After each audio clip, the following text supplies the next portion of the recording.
media interfere with us raising our children in today's society? I'd like to think back to Michael Bell, Sr., who a few years ago was so fed up with his son, Michael Bell, Jr. His son was failing his classes. His son was enjoying becoming the class clown.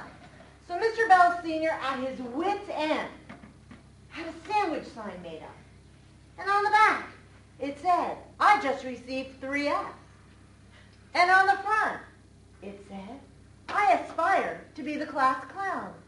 Honk if you think this is wrong." And then Michael Bell Jr.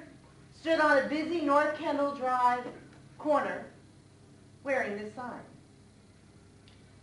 Social media lit up, but it wasn't that strong back then.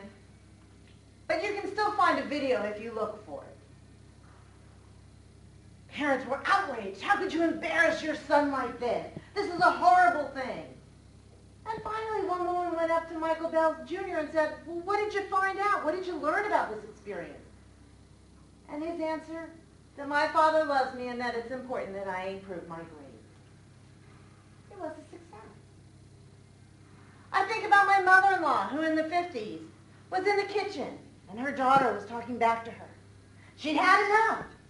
She took the bowl of soup, it was cold, and she heaved it at my sister-in-law. My sister-in-law, being young, ducked. The soup hit the wall. The soup was cold, red borscht, which for those of you that don't know what borscht is, it's red beets. So now her white wall and her white cabinets were bright pink. I spoke to my sister-in-law a few weeks ago at my daughter's wedding, asked her about this particular experience. I said, "Do you remember it?" She goes, "Oh yeah. I had to come in on a Saturday and paint the entire kitchen white." I asked her, "Did you talk back to your mother after that?" "Not while I was in the kitchen, I didn't." Could you imagine if somebody had videotaped that? The outrage that people would have felt. You threw soup at your daughter? That is an absolutely horrible thing. The whole way you raised your children would have been different. But now I fast forward to a year ago, and I think Tommy Jordan takes the cake.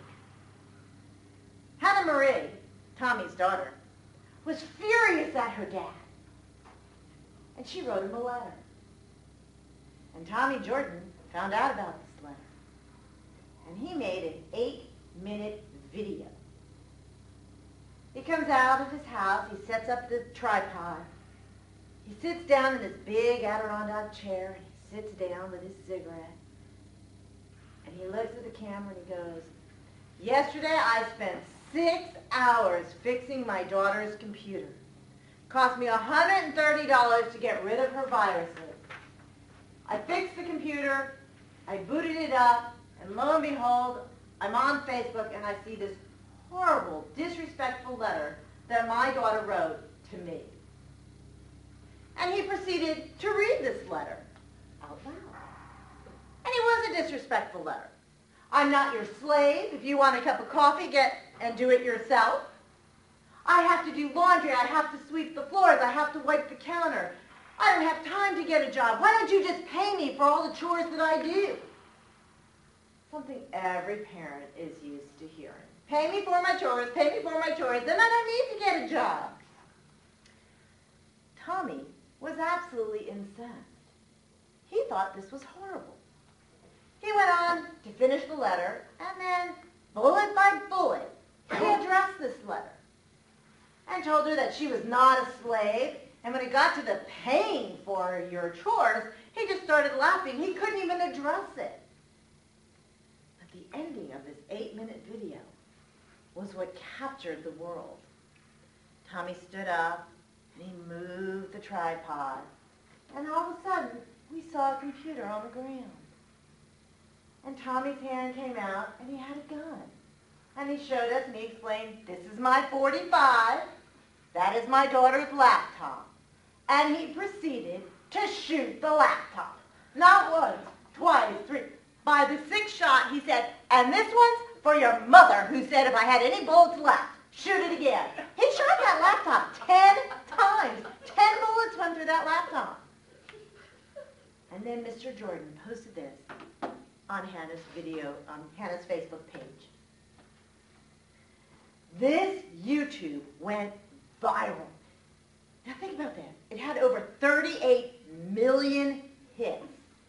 That's over 304 million minutes, or 5 million hours, that we as a society sat down and watched a gentleman from North Carolina shooting a laptop.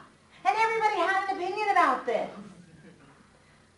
There were people that said, you know, he could have done better with that laptop. He could have donated it to Goodwill or some child that really needed it. Or his next door neighbor, go Tommy, I'm so glad that you finally told your daughter off. Wish I could do it to my son. Or Dr. Phil, who took another 20 minutes on Today and said, you know, Tommy has completely humiliated his daughter. How will she raise her head in class from now on? The Today Show took a poll of 125,000 people. 75% of those people weighed in and said that they agreed with how Tommy handled the situation. Do you realize that we are having an impact on how parents raise their children? Putting this up on Facebook has made social media empowering.